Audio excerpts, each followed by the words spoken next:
Hello' everyone, মোৰ YouTube চেনেললৈ আপোনালোকক স্বাগতম জনাইছোঁ।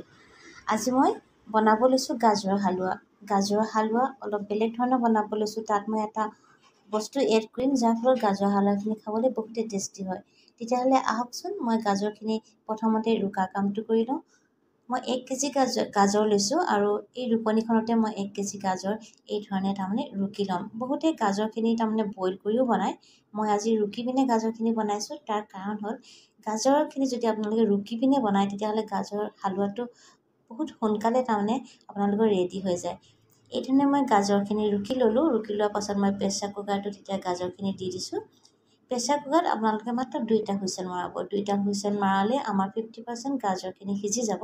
তাৰ পাছৰ যিখিনি প্ৰচেছ আমি কৰিম। এতিয়া মই ইয়াত দি দিম 1 গিলাচ তাৰমানে অলপ ডাঠ গাখীৰ। আৰু মই দিম ইয়াত 2 চামুচ বাটাৰ। আপোনালোকে বাটাৰ বদলি গৰু ঘিউ ইউজ কৰিব পাৰে। মই ইয়াত 2 চামুচ বাটাৰ দিলোঁ আৰু অলপ দি দিম ইয়াত মই ৰিফাইন। পাছত মই আৰু ৰিফাইন এড নকৰোঁ। একেলগে মই এতিয়াই দি দিছোঁ বাটাৰ, ৰিফাইন আৰু গাখীৰ। এই ধৰণে মই এতিয়া প্ৰেছাৰ কুকাৰৰ ঢাকনখন মাৰি দিম আৰু 2টা হুইচেল দিয়াৰ পাছত মই তাক আকৌ বেলেগ এটা প্ৰেছাৰ কুকাৰ ট্ৰেন্সফাৰ কৰিম। এই ধৰণে মই ঢাকনখন লগাই দিলোঁ আৰু 2টা হুইচেল দিয়াৰ পাছত মই এতিয়া ঢাকনখন খুলি চাইছোঁ।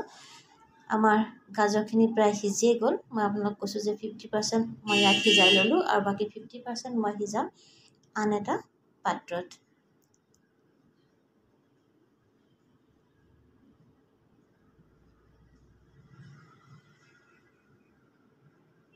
এতিয়া মই আন এটা তাৰমানে খোলা প্ৰেছাৰ কুকাৰ, তাৰমানে মুখখন অলপ বহল হ'লে ভাল হয়, সেইকাৰণে মই এনেকুৱা এটা প্ৰেছাৰ কুকাৰ লৈছোঁ। তাত মই দিছোঁ এতিয়া বাটাৰ অলপ দিছোঁ, কাৰণ কাজু কিচমিচখিনি মই অলপ ইয়াত ভাজি ল'ম। অলপ কালাৰটো ৰঙা কৰি ল'ম, তেতিয়া দেখিবলৈও ভাল লাগে। যেতিয়া আপোনালোকে তাৰমানে গাজৰখিনিৰ ওপৰত গাৰ্নিছ কৰিব তেতিয়া দেখিবলৈ খুবেই ধুনীয়া লাগে। এই ধৰণে মই ভাজি ল'লোঁ আৰু ভজা কামটো আমাৰ যেতিয়া হৈ গ'ল, মই এটা বাটিত উলিয়াই ল'লোঁ। আৰু ইয়াতে মই এতিয়া দি দিম কুক কৰি থোৱা গাজৰখিনি। প্ৰেছাৰ কুকাৰটো মই এতিয়া ইয়াত ঢালি দিছোঁ। এনেকৈ চামুচে আনিবলৈ অলপ অসুবিধা হৈছে। এই ধৰণে মই ইয়াত ঢালি দিলোঁ আৰু এতিয়া মই ঢাকন নমৰাকৈ তাৰমানে গাজৰখিনি অলপ দেৰি সিজাই থাকিম, কাৰণ এতিয়া গাজৰত বহুত পানী আছে, আপোনালোকে দেখিছে নিশ্চয়। পানী আছে, এই পানীখিনি শুকাব লাগিব। লগতে মই ইয়াত চেনিও এড কৰিবলৈ আছে। সেইকাৰণে মই এতিয়া এই ধৰণে অলপ দেৰি কুক কৰিম। খুব বেছি 10 মিনিট অলপ ষ্টিমটো কমাই দিম, মিডিয়ামত ৰাখিম। খুব হাই কৰি নিদিব আপোনালোকে, মিডিয়াম ষ্টিমতে আপোনালোকে গাজৰখিনি কুক কৰিব। এতিয়া গাজৰখিনি কুক কৰা হৈ গ'ল, 20% সিজি গ'ল। এতিয়া মই আপোনালোকক কৈছিলোঁ যে মই এটা বস্তু ইয়াত এড কৰিম, সেইটো হৈছে নাৰিকলৰ গুড়ি। কেঁচা নাৰিকল মই এই ধৰণে তাৰমানে মিক্সিত গ্ৰাইণ্ড কৰি লৈছিলোঁ আৰু তাৰে মই এতিয়া একাপ ইয়াত দি দিলোঁ।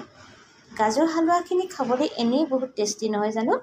তাত যদি আপোনালোকে নাৰিকল দিয়ে তেতিয়াহ'লে আৰু বেছি টেষ্টি হৈ যায়। আৰু মই কেঁচা নাৰিকল দিছোঁ, সেইকাৰণে এতিয়া মই অলপ দেৰি এই ধৰণে কুক কৰিম, কাৰণ নাৰিকলখিনিও সিজিব লাগিব গাজৰৰ লগত।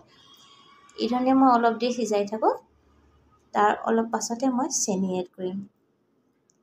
যেতিয়া আপোনালোকে মন কৰিব গাজৰৰ হালোৱাখিনি তাৰমানে পানীটো শুকাই গৈছে আৰু অলপ তেল তাৰমানে বিৰিঙি গৈছে ওপৰত, তেতিয়াই আমি জানিম যে আমাৰ হালোৱাখিনি কুক কৰা হৈ গ'ল। সকলোৱে গাজৰ হালোৱা ভাল পায় নহয় জানো? আৰু সকলোৱে বনায়, কিন্তু এটা তাৰমানে ইউনিক টাইপৰ এটা বেলেগ বস্তু মই ইয়াত এড কৰি পিনে মই আৰু বেছি টেষ্টি কৰি বস্তুটো বনাই পিনে আপোনালোকক দেখুৱাইছোঁ। একচুৱেলি চেনি মই এড কৰিলোঁ, কিন্তু আপোনালোকক তাৰমানে দেখুওৱা নহ'ল, ভিডিঅ'টো মোৰ কাট খাই গ'ল। গতিকে মই আপোনালোকক এতিয়া কৈ দিছোঁ, কাৰণ গাজৰত মিঠা আছেই নহয় জানো? সেইকাৰণে মই এই বাতিটোৱে 1 বাতি তাৰমানে চেনি ইয়াত দিলোঁ। আৰু চেনি দিয়াৰ পাছত মই এই ধৰণে লৰাই আছোঁ। এতিয়াও ইয়াত পানী আছে, গতিকে খুব বেছি আমাৰ 10-15 মিনিট লাগিবই এই ধৰণে কুক কৰিবলৈ কাৰণে। তেতিয়াই আমাৰ তাৰমানে পাৰফেক্ট গাজৰ হালোৱাটো ৰেডি হ'ব। এই আপোনালোকে চাওক, পানী এতিয়াও আছে, গতিকে মই এই ধৰণে আৰু অলপ দেৰি কুক কৰিম। আৰু এই ধৰণে কুক কৰাৰ লগে লগে আপোনালোকে মন কৰিছে চাগে গাজৰ কালাৰটো অলপ তাৰমানে ডাৰ্ক হৈ আহিছে। আগতে অলপ লাইট আছিলে, এতিয়া অলপ ডাৰ্ক হৈ গ'ল। আৰু এয়া আমাৰ গাজৰখিনি কুক কৰা হৈ গ'ল।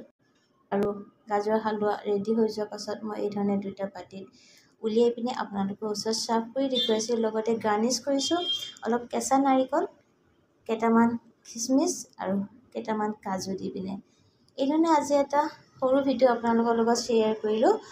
আপোনালোকে নিশ্চয় ভিডিঅ'টো চাই যদি ভাল পাইছে লাইক আৰু কমেণ্ট কৰিব।